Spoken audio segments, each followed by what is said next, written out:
துரிதமாக இந்த காலை துருவ தியானத்தை எடுத்துக்கொள்ளும். அதாவது கர்ப்பத்தில் இருந்தால் அதே மாதிரி அந்த குழந்தைகளுக்கு அந்த அகஷன் பெற்ற அருள் எல்லாம் அவன் கிடைக்க வேண்டும். விஷயத்தை மிதித்திலும் அந்த அருள் சக்தி அந்த கருவில் இருக்கக்கூடிய குழந்தை கிடைக்கும். அகண்ட அண்டத்தையும் அறிந்து உணர்வு வர வேண்டும் என்று அந்த குழந்தைக்கு நீங்க ஊட்டுங்க. அதே போல அந்த துருவ நட்சத்திரத்தின் பேரருளை போல அவன் பார்க்கும் பார்வையில் இருளை நீக்கி உலகை காற்றிலும் அறிஞானியாக அந்த ரிமோட் பண்ணுதல் வேண்டும். அந்த உணர்வின் சக்திகளை நாம் இப்போ விஞ்ஞானி காட்டுகின்றான். ஆக தான் எதிர்நிலை ஆனால் உடனே மாற்றி விடுகின்றது. ரோபோட் என்ற நிலையை இயந்திரத்தை உருவாக்கி எதிர்நிலையான உணர்வுகள் அது பட்டால் உடனே திசை திருப்பி செல்கின்றது. இந்த வீட்டிலே என்ன எடுத்துக்கொண்டாலும் இன்று இதை போல பல பொம்மைகளை செய்து அதற்குள் மேக்னெட்டை பதிவு செய்து அதற்கு தக்க நிலைகளை செய்யும்போது அந்த பொம்மைகள் ஓடி விடுகின்றது. ஏனென்றால் விஞ்ஞான அறிவின் தன்மை அப்படி செல்லப்படும்போது இதே மாதிரி நம் உடலுக்குள் இருக்கும் ஒரு அணுவின் தன்மை எதிர்நிலையான உணர்வு என்பது ஒழிகின்றது. நல்லதை நல்லதை செயல்படுத்த முடியும். நாம் வெளியிலையும் சரி நம் உடலுக்குள்ளும் இந்த உணர்வு உருவாகினால் விஞ்ஞானம் நிரூபிக்கின்றது. ஆனால் மெய்ஞானி உணர்வை நமக்குள் பெருக்கும். ராமாயணத்தை கொடுத்தவனே உண்மை எண்ணங்களை தொகுத்தவன் வான்மீ, அதாவது வான்மீக அல்ல, அகேஷன் பெற்ற உணர்வை இரண்டாவதும் பெற்றவன் தான் வான்மீகி. அகேஷன் பெற்ற உண்மையின் உணர்வை அந்த துருவ நட்சத்திரம் ஆனதான் அதன் வழி கண்டவன் இந்த வியாசகன். ஆகவே இந்த உணர்வுகள் இங்கே படர்ந்திருப்பது எதன் உணர்வு உங்களுக்குள் பதிவு செய்து கொள்கின்றோ அதை நீங்கள் பெற வேண்டும். இந்த 2014க்குள் இந்த பூமியின் விஷத்தன்மை பரவும்போது நாம் சுவாசிக்காமல் இருக்க முடியாது. சுவாசித்த பின் இந்த உடலுக்கு பின் நாம் விஷத்தன்மை கொண்ட உடலைத்தான் நாம் மாற்ற முடியும். ஆகவே நாம் என்னைக்குமே இந்த உயிர் அழிவதில்லை. இந்த உயிரை வளர்த்துக் கொண்ட உணர்வுக்கொப்ப அடுத்த உடலை உருவாக்கி கொண்டே இருக்கும். ஆகவே சுர நட்சத்திரத்தின் உணர்வு நாம் சேர்த்துக் கொண்டால் அடுத்த ஒளியின் உடலாக மாற்றும். எத்தகைய துயரத்தை நீக்கணும் அந்த உணர்வை நாம் பெற முடியும். ஆக இன்று செல்வம் தேடி இந்த உடலை காக்க வேண்டும் என்றாலும் அந்த செல்வங்கள் இணைத்திருக்கின்றதா இல்லை. செல்வத்தை தேடிவரெல்லாம் வேதனை உணர்வு தான் வாழுகின்றன. அந்த செல்வத்தை காப்பதற்கே பல வேதனை. இந்த நிலையில் செல்வத்தை வைத்துக் கொண்டு ரோட்டில் தந்தால் எவன் அழித்து விடுவானோ எவன் கொண்டு விடுவானோ என்று இந்த உணர்வைத்தான் நமக்கு வளர்த்து முடிகின்றதை தவிர செல்வத்தை வைத்து நாம் மகிழ்ச்சி வாழ முடிகிறதா இல்லை. செல்வத்தை வீட்டில் பூட்டி வைத்துட்டு நீங்க ஏதாவது ஒரு விருந்துக்கோ மற்றதுக்கோ போயிட்டு வரணும் தானே, அங்கே போன உடனே வீட்டில் எவனா திருடிட்டானோ போனானோ வந்தானோ இந்த வேதனை உணர்வு தான் வளர்கின்றது. அந்த வேதனைக்கொப்ப உணர்வின் தன்மை அங்கு செயலாக்கும் ஆகிவிடுகின்றது. ஐயோ நான் நினைத்தனே இப்படி ஆகிவிட்டது. ஆகவே இதை போல நாம் இந்த வாழ்க்கையில் அந்த துருவ நட்சத்திரத்தை உணர்வை நீங்கள் பெறச் செய்வதற்குத்தான் இப்போது செய்தது. ஆகவே மத்தியானம் 10 மணிக்கு இப்போ குளிச்சுட்டு சாப்பிட்டு வந்துடுங்க. 10-10:30 மீண்டும் தொடர்வோம். அதே போல நாளை இரவும் இதே போல் இன்றைய நிறைய இரவும் செய்வோம். நாளை கழித்து காலையில் இந்த துருவ தியானத்தை நிறைவுபடுத்தி இந்த உணர்வின் தன்மை வளர்த்துக் கொள்ளும் நிலைவு. ஏனென்றால் இங்கே இந்த அருள் சக்தி இங்கே தனித்திருந்தால் உங்களுக்கு கிடைக்க வேண்டும் என்றால் அழைத்தது. நீங்களும் இதை பெற்று உங்களுடைய பேச்சு மூச்சின் கேட்பு உணர்வுகளை அவங்க தீமையிலிருந்து விடுபட வேண்டும். நாம் அருள் உணர்வை பெருக்க வேண்டும் என்றால் நினைச்சு. ஏன்னா எனக்கு குருநாதர் கொடுத்தார். நான் சாப்பிட்றது இவ்வளவுதான். நான் பெரிய அழியாத சொத்தை சம்பாதிச்சு வச்சிருக்கேன். இதை அந்த துருவ நட்சத்திரத்தின் உணர்வு நான் பெற வேண்டும் என்று தேடி வச்சேன். அதிலிருந்து தேடிய சொத்தை தான் உங்களுக்கு கொஞ்சம் கொஞ்சம் கொடுத்து அந்த ஞானத்தை வளர்த்து நீங்களும் இதை பெருக்கிக் கொள்ளுங்க. ஆக உங்க உயிரை கடவுளாக மதிக்கிறேன், உங்க உடலை கோயிலாக மதிக்கிறேன். அந்த ஆண்டவன் வீட்டிற்குரிய இடம் அந்த பேரொளி உணர்வுகள் பெற வேண்டும். ஆக அந்த உடல்ல உணர்வு அனைத்தும் ஒளியின் உடல் பெற வேண்டும் என்றுதான் எனது தியானம். அதனால் நான் அதை பெறுகின்றேன், எனக்குள் அதை பெற முடியும். நீங்களும் இதே போல எண்ணுங்கள், நீங்கள் அதை பெறுங்கள். ஆக நாம் எதுவுமே நமக்கு சொந்தம் நம் உயிர் தான். ஆக எல்லாம் நம் உடல் இருக்கிற எல்லாம் பந்தம் தான். அந்த பந்தங்கள் விட்டால் சொந்தங்கள் போய்விடுகிறது. ஆக நாம் உயிருடன் சொந்தமாக வாழும் நிலைகள் பிரிந்து விடுகின்றன. ஆகவே நாம் அருளை சொந்தமாக்குவோம், இருளை பந்தமாக்குவோம், அதனுடைய நிறைய நிலைக்கு செல்வோம். ஆகவே மெய்ப்பொருள் உணர்வை நமக்குள் வளர்ப்போம். இந்த உடலுக்கு பின் பிறவியில்லா நிலை அடையும் மார்க்கத்தை தான் காட்டுகிறேன். நீங்க செல்வத்துக்கு தேடி வேண்டாம், அருள் செல்வத்தை தேடினால் எல்லா செல்வமும் உங்களுக்கு தேடி வரும். அதை நீங்க தெளிவாக தெரிந்து கொள்ளும். நீங்க செல்வத்தை தனித்து வந்தாலும் அந்த ஞானம் இல்லை என்றால் செல்வத்தை காக்கும் திறனும் போய்விடுகிறது.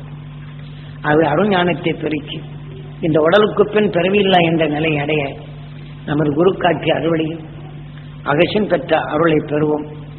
நமக்குள் நஞ்சு போகாத தடுப்போம். பேருந்த வாழ்கின்ற என்றும் அழியாத உடலை பெறும் அருள் சக்தி பெறும் என்று பிரார்த்தித்து இப்ப ஜவார்த்தனை மணி என்னாச்சு.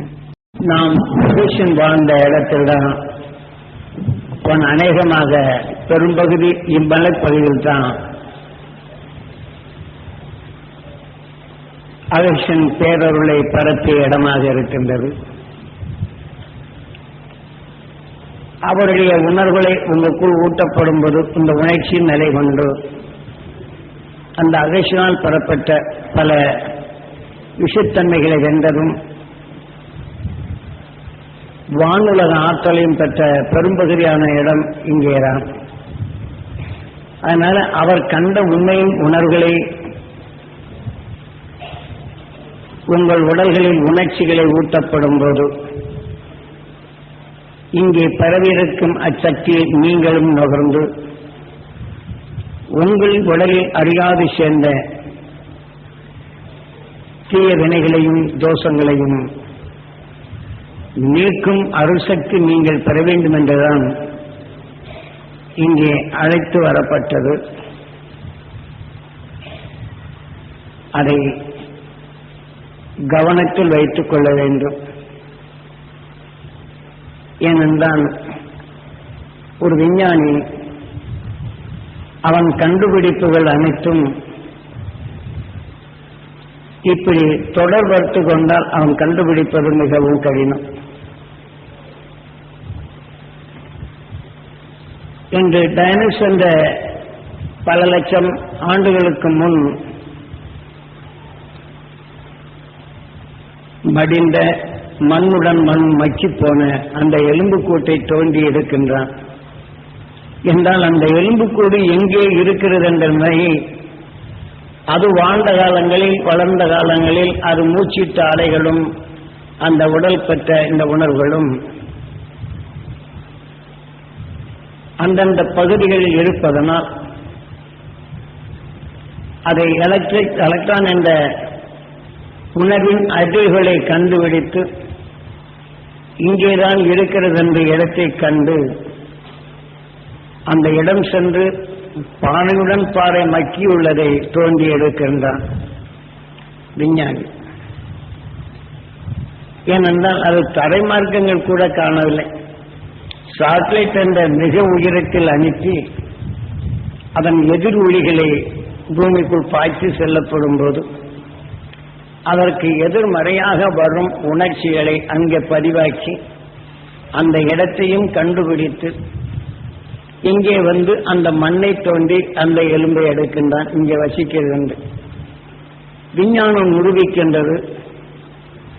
இப்படி எத்தனையோ கோடி லட்சம் ஆண்டுகளுக்கு முன் அகசின் மனிதனான பின் தன் உடல் உள்ள நஞ்சினை வென்று வெல்லக்கூடிய அந்த சக்தியினை தாய்க்கருவிலை பெற்றாலும் அவன் நமது பிரபஞ்சம் மட்டுமல்ல, இந்த பிரபஞ்சத்தில் இன்று நாம் எப்படி 2000 பிரபஞ்சங்களுடன் நமது பூமி நமது பிரபஞ்சம் இயங்குகின்றது என்பதையும் இந்த 2000 பிரபஞ்சங்களுடன் இதேபோல எத்தனையோ 2000 பிரபஞ்சங்கள் ஒரு அண்டமாக வாழ்ந்து ஒன்றுடன் ஒன்று தொடர்பு கொண்டு வாழ்ந்து கொண்டிருப்பது என்பதை அவன் கண்டறிந்தான். ஒன்றுடன் ஒன்று தொடர்பு கொண்டதுதான் என்பதை உணர்ந்து இந்த அகண்ட அண்டம் எப்படி உருவானது என்பதனை கண்டுணர்ந்தான். இந்த அகண்ட அண்டம் உருவானதும் ஒவ்வொரு பிரபஞ்சம் உருவானது என்ற உண்மையை உணர்ந்தவன் முதல் மனிதன். தென்னாட்டுடைய சிவனை போற்றி எந்நாட்டவருக்கும் இறைவா போற்றி என்று நாம் பூற்றி துதித்துக் கொண்டிருக்கின்றோம். அந்த தென்னாட்டு சிவன் யார்? அவன் எந்த வழியில் இதை கண்டான்? அவன் சொன்ன உண்மைகள் என்ன? எல்லாம் இல்லை. எந்த கோயிலுக்கு போனாலும் தென்னாட்டுடைய சிவனே போற்றி என்னோட்டவருக்கும் இறைவா போற்றி, இது ஒண்ணு மட்டும் தெரியும். அப்புறம் என்ன செய்வோம்? அவன் கூறிய கூற்றுகள் இன்னொன்று, பார்வதி பஜே அழகரா சம்போ மகாதேவா. இது என்னன்னே தெரியாது. ஏன் பார்வதி பஜே அழகரா சம்போ மகாதேவா அப்படின்னு சொல்ல போகும்போது சொல்றாங்க, நான் சொல்றேன், அதுக்கு மேல ஒன்றும் தெரியாது. இப்ப அவன் எலக்ட்ரான் என்ற உணர்வின் அதிர்வுகளை நேர்முகமா பாய்ச்சுகின்றான். அந்த உணர்வின் அதிர்வுகளை எந்திரத்தில் பதிவு செய்கின்றான். அந்த உணர்ச்சிக்கொப்ப இந்த இடம்தான் என்று கண்டுகொள்ளுகின்றான் யாரு? விஞ்ஞானம். இப்ப நாமோ ரோட்ல ஒருவன் போறான், அவன் குறும்புத்தனம் பண்றான், நமது கண் அவனை பார்க்கின்றது, அவன் உணர்வை நுகரச் செய்து உயிரிலே பெறுவது பார்வதி பஜே. அவன் குறும்புத்தனம் பண்றது உணர்ச்சியை நம் உடலில் சுத்தப்போது அரகரா சம்போ மகாதேவன். அவன் நல்ல குணத்தோட அவன் செய்ய குடும்பத்தனம் இணைந்த பெண் அதை ரெண்டையும் இணைத்து உருவாக்குறது உயிர். சம்போ மகாதேவா அப்படின்னு எவ்வளவு அழகா ஒரு சொல்லுக்குள் இவ்வளவு தெளிவா கொடுத்திருக்கிறாங்க. நம்ம அந்த பாட்டுக்குள் அந்த அதுக்குள் மறைந்திருக்கிற பொருளையாவது நாம தெரிந்திருக்கிறோம் இல்லை. ஏன்னா கோயில்ல பஜனை பாடணும்னு இதை சொன்னோன்னு சம்போ மகாதேவா அரகரா அரகரான்னு. இப்ப இன்னொன்னு சொல்லுவாங்க, ஹரே கிருஷ்ணா ஹரே ராமா ஹரே கிருஷ்ணா ஹரே ராமான்னு சொல்லிக்கிட்டே இருக்கிறாங்க. அது யாரும் நம்மளுக்கு சொல்றதில்லை. ஏன் அமெரிக்காவில இருந்து ஆங்கிலேயர்கள் இதை எடுத்துக்கொண்ட உணர்வுகளே ஹரே கிருஷ்ணா ஹரே ராமான்னு சொல்லிட்டே இருப்பாங்க. அந்த ஹரே கிருஷ்ணன் யாரு, ஹரே ராமன் யாரு? ஹரே ராமா ஹரே ராமா ஹரே கிருஷ்ணா ஹரே ராமா ஹரே கிருஷ்ணா ஹரே கிருஷ்ணா ஹரே ராமா பாடுறாங்க. அவன் சொல்றத வச்சு இங்க பாடுறவங்க இருக்கிறாங்க. ஹரே கிருஷ்ணன் யாரு, ஹரே ராமன் யாரு, அதை நாம தெரிந்து கொள்ள முடியல. ஆனா அவன் பாடுறான், கிருஷ்ணன் தான் எல்லாத்துக்கும் கடவுள் அவன் தான் அப்படின்னு சொல்லி அவன் சொல்ல நாம கேட்கிறோம். இங்க இருந்து போனதுதான். ஆனா அதை நாம தெரிஞ்சுக்கிட்டோம்னா இல்லை. ஆகவே இதுங்கெல்லாம் சாஸ்திரங்கள் தெளிவாக கொடுது. அந்த காலத்தில் இதே அகஸ்தியன் தான் நுகர்ந்த உணர்வுகள்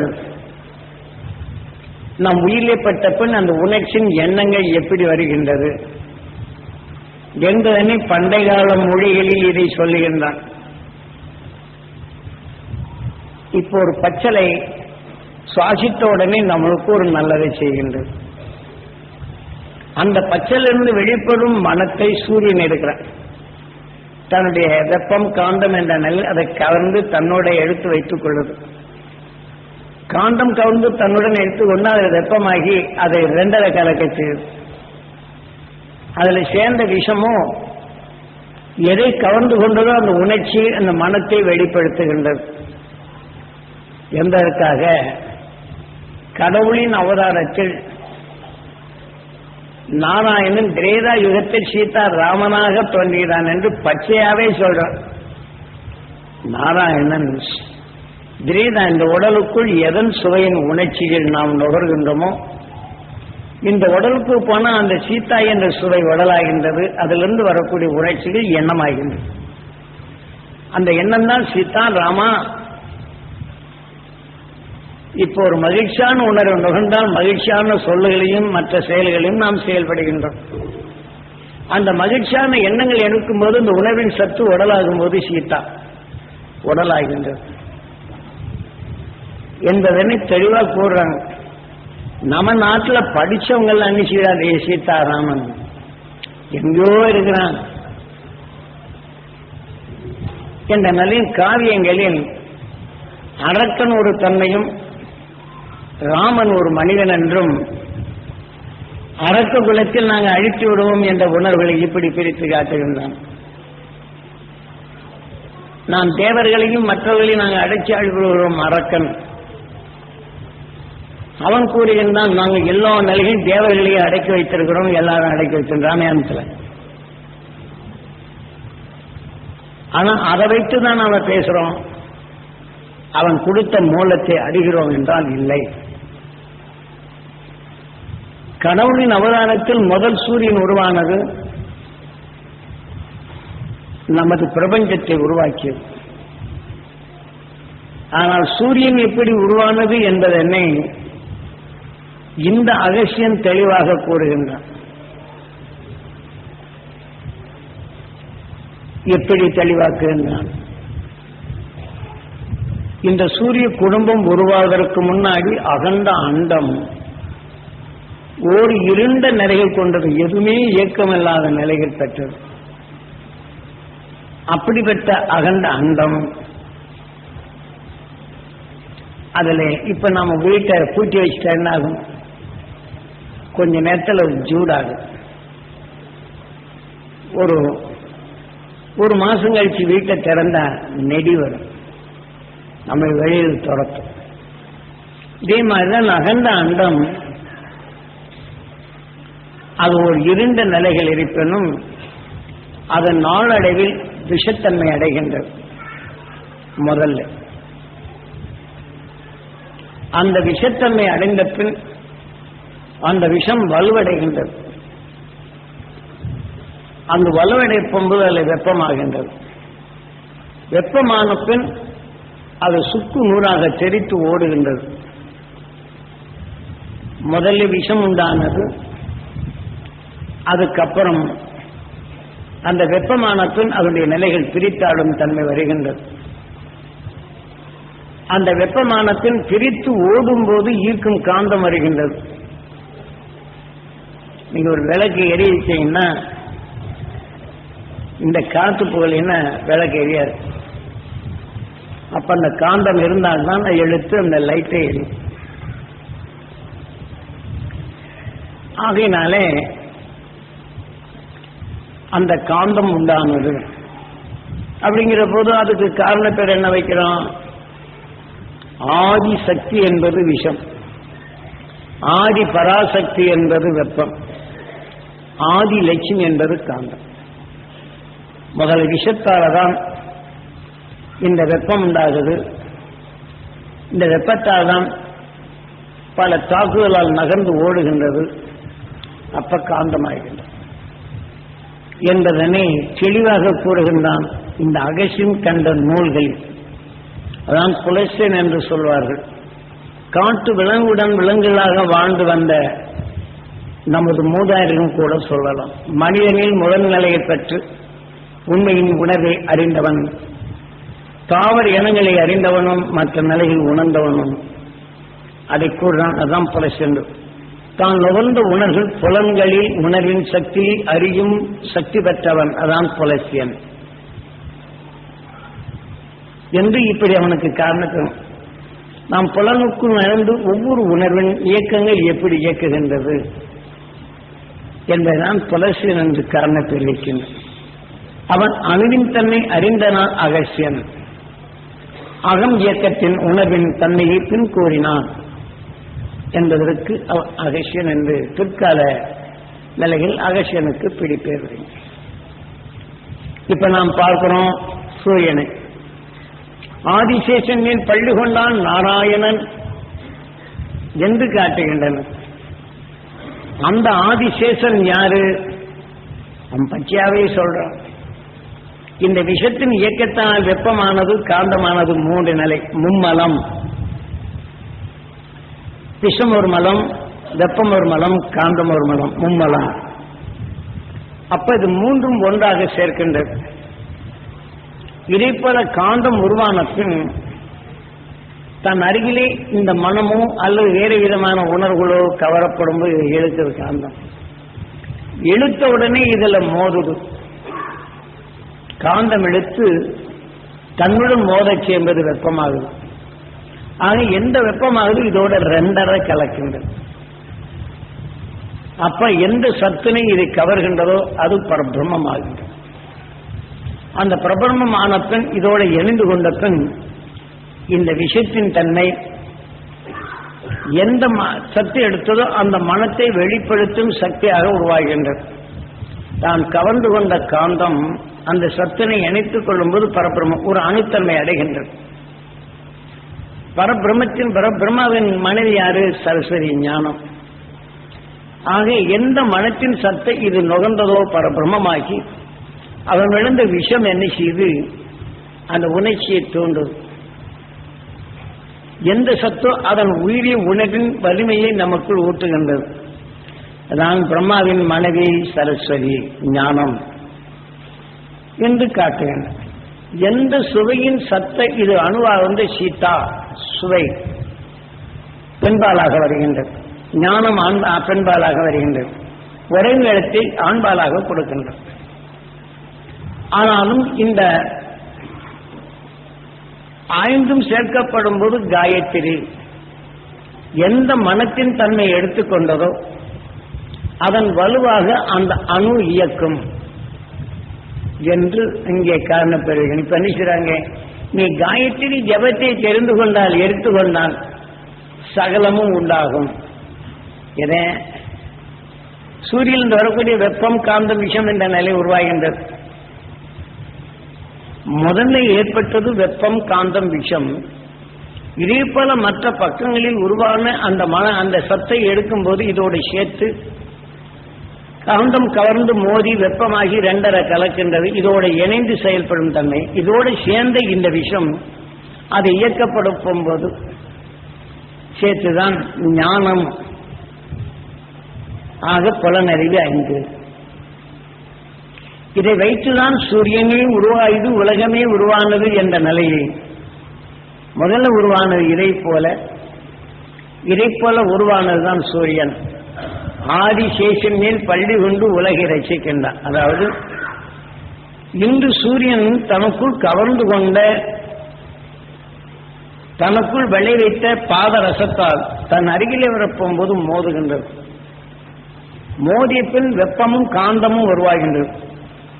இதே பல விஷயத்தன்மை கொண்ட உருவானாலும் சூரியன் வெப்பமாகி அதனுடன் தன்னை பிரிக்கப்படும் போது வெப்பமாகி இதை விஷத்தை பிரித்து விடுகின்றது. அப்ப வெப்பமும் காந்தம் மட்டும்தான் மிஞ்சுகின்றது. விஷம் கடைசி நுனி வலுவிழக்கப்படும் போது இந்த காந்தம் வலுவிழந்த உணர்வை தனக்குள் இணைத்துக் கொள்கின்றது.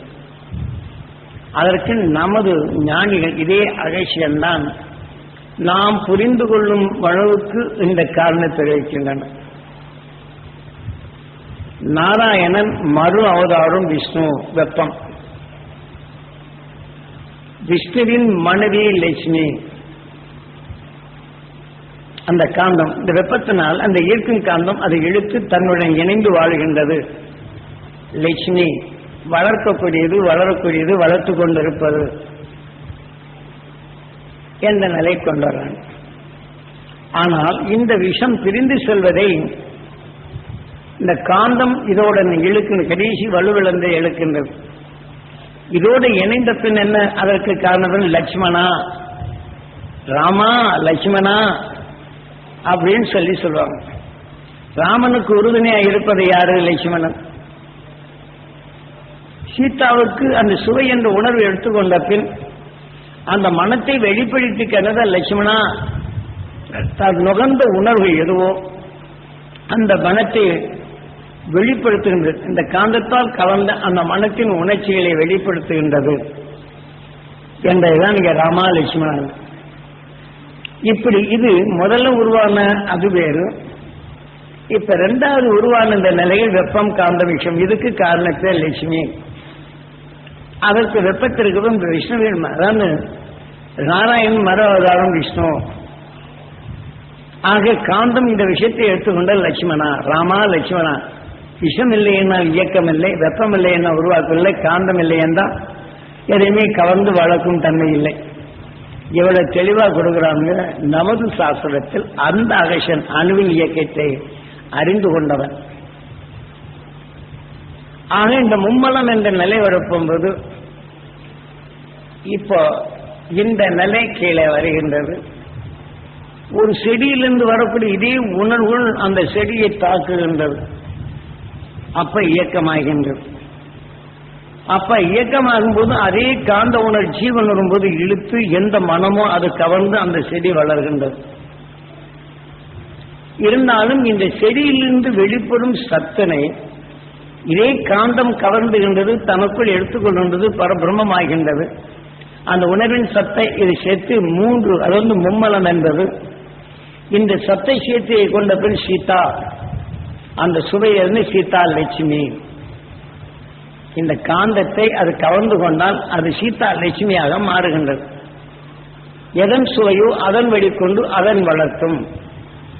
எதனின் இதை கலந்து கொண்டதோ இதன் மனத்தை இந்த விஷம் இயக்கும் போது மனம் ஞானம் சரஸ்வதி இதில் இணைந்து கொண்ட பின் இந்த விஷம் அந்த மனத்தை வெளிப்படுத்தும் என்ற நிலை இங்கே காட்டுகின்றனர். ஆரியில் உருவான நிலைக்கும் பின் சூரியனான நிலைகளுக்கும் இதான நிலையை இது வேறுபடுத்தி தெளிவாகவே காட்டுகின்றான் அந்த அகசியன். முதல்ல புலசியன் புலனறிவை எதனதன் நிலை கொண்டு அறிந்தவன், பின் அணுவின் இயக்கத்தை அறிந்தவன் அகசியன் என்று பின் அவனுக்கு அந்த வம்சத்தில் வந்தவன் புலசியர் வம்சத்தில் வந்தவன் அகசியன். புலன் வழி அறிந்த பின் அணுவின் இயக்கத்தை மனிதன் ஆன பின் இவன் அறிகின்றான் அகசியன் என்று இதெல்லாம் காரணப்பேரோடு தெளிவாக கூறப்படுகின்றது நமது சாஸ்திரங்கள். ஆகவே இதன் இழப்பென்பது என்ன ஆகின்றது? புலனறிவு 5 ஆகின்றது.